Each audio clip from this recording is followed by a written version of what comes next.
Hello दोस्तों, नमस्कार। हमारी यूट्यूब चैनल पे आप सभी का हार्दिक स्वागत है। आज मैं 1950 की बात करने जा रहा हूं। गुजरात का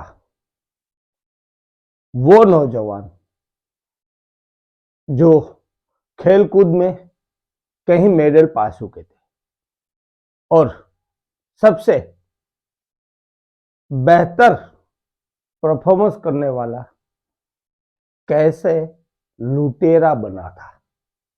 एक था भूपत, जिनका जिक्र करते हैं या उनका नाम लेते हैं तब ऐसा लगता है कि जो खेल कूद में फर्स्ट आता था और कई मेडल पा चुके थे और राजा रजवाड़े के जमाने में राजा के तरफ से वो खेल कूद में हिस्सा लेने के लिए जाया करते थे, वो इंसान कैसे लुटेरा और बना, कैसे डाकू बना था। वो ऐसा वैसा डाकू नहीं, ऐसा डाकू बना कि जिनके पीछे सौराष्ट्र, कच्छ, काठियावाड़ और गुजरात की पुलिस परेशान हो चुकी थी, क्योंकि 85 मर्डर करने वाला वो था भूपत। भूपत गुजरात से लेकर सौराष्ट्र, काठियावाड़ और कच्छ तक जिनका नाम गूंजता था, और ऐसा वैसा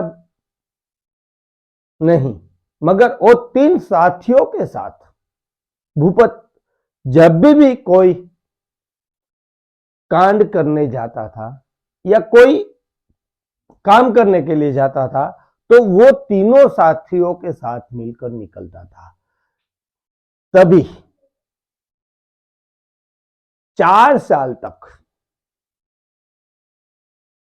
1949 से लेकर 1953 तक या 54 तक या कहीं जो किताब में है उसी की जो लिखी हुई डेट थी वो मैं आपको बता रहा हूं। यहीं तक भूपत ने एक सन्नाटा बिठा दिया था सभी के मन में, ऐसा डाकू बना था। तो मैं बताने जा रहा हूं आपको भूपत कैसे ये विलन बना था, कैसे डाकू बना था। पहले तो भूपत पढ़ाई में फर्स्ट आता था और अच्छी खासी पढ़ाई भी कर लेता था। तभी तो शिक्षा लेने के लिए गांव में छात्राई होती थी, तो उसी में फर्स्ट आया करता था। जैसे जैसे भूपत बड़ा होता गया, उनको खेलकूद में फर्स्ट आता गया और मन उनका खेलकूद की तरफ चला गया। तो आहिस्ता आहिस्ता आहिस्ता जब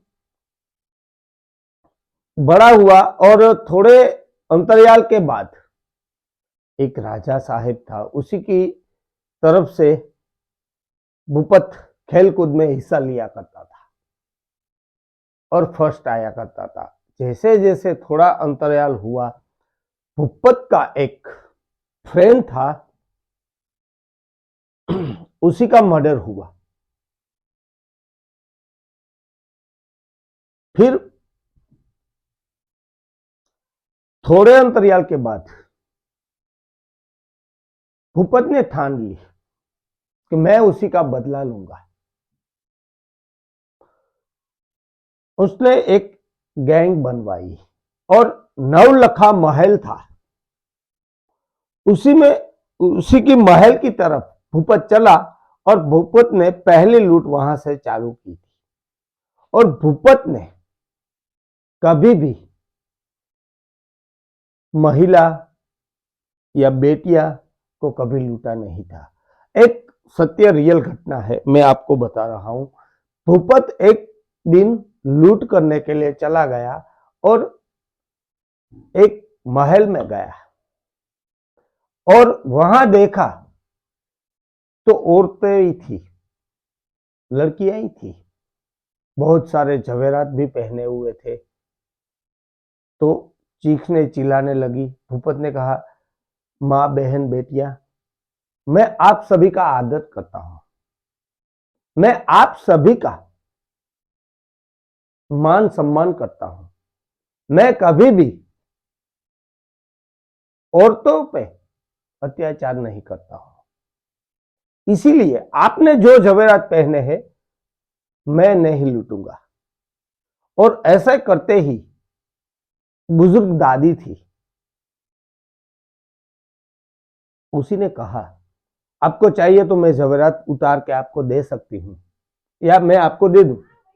मगर उसने कहा, नहीं माँ जी, मुझे आपके जवेरात नहीं चाहिए, मैं यहां से जा रहा हूं और कहीं अन्य जगह पर डकैत करूंगा, मगर मैं औरतों पर कभी जुल्म नहीं करता हूं। ऐसा ही ईमानदार नौजवान कभी भी अत्याचार महिलाओं पे नहीं करता था, राजा रजवाड़ों को लूटा करता था। और नवलखा महल में 7 लाख की उसी समय की लूट की हुई थी। आज के जमाने में लाखों करोड़ों में होती है, उसी जमाने में 7 लाख लूटे थे भूपत ने।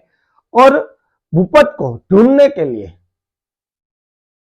कहीं राज्यों से, और मैंने सुना है पंजाब से स्पेशल पुलिस मंगवाई गई थी, मगर वो भी ढूंढने में नाकाम रहा था। ऐसा लोमड़ी की तरह चालाक और चतुर था। ऐसे करते करते थोड़े अंतरियाल होते ही भूपत ने सोच लिया कि अब यहां रहना मुश्किल है। इसीलिए उन पर कई दफा मुकदमे भी चलाए गए थे, मगर भूपत मुंबई, केरला, आंध्रा, कर्नाटक जगहों से घूमकर वापस आकर गुजरात में रहने लगा था। वो थी भूपत की आखिरी परिक्रमा जो हिंदुस्तान की, क्योंकि उसके बाद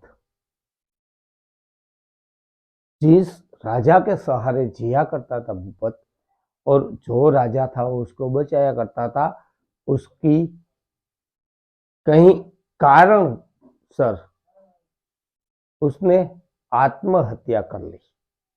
फिर एक दिन जो बचाने वाला था भूपत को वो मर चुका था। इसीलिए भूपत ने ठान लिया कि अब यहां रहना मुश्किल है। इसीलिए भूपत और 3 साथियों के साथ पाकिस्तान कराची में चला जाता है। पाकिस्तान में जाते ही भूपत वीजा ली नहीं थी, इसीलिए थोड़े अंतरियाल हुआ, 3-4 महीने के बाद भूपत को वहां गिरफ्तार किया गया 3 साथियों के साथ। 2 साथियों के साथ उसको 3 साथियों के साथ जेल में रखा गया। भूपत को 1 साल की सजा हुई और 2 अन्य साथी था उनका, उसको 6-6 महीने की सजा हुई। जो उनके साथियों था उनकी सजा खत्म होते ही वो हिंदुस्तान की सरहद की तरफ आगे बढ़ने लगे और हिंदुस्तान में दाखिल हो चुके थे। मगर उन दोनों की डफेरों के हाथापाई में मौत हो जाती है और भूपत 1 साल की सजा काटकर पाकिस्तान में ही रहने का ठान लिया, क्योंकि हिंदुस्तान की जूनागढ़ की जो राजा था जूनागढ़ का, वो पाकिस्तान में चला गया था। जो बंटवारा हुआ था और देश आजाद हो चुका था। वो आखिरी भूपत ऐसा एक लुटेरा था जो हिंदुस्तान के जूनागढ़ के शहर नवाब था, जो जूनागढ़ शहर का नवाब था, उसी का सहिता था।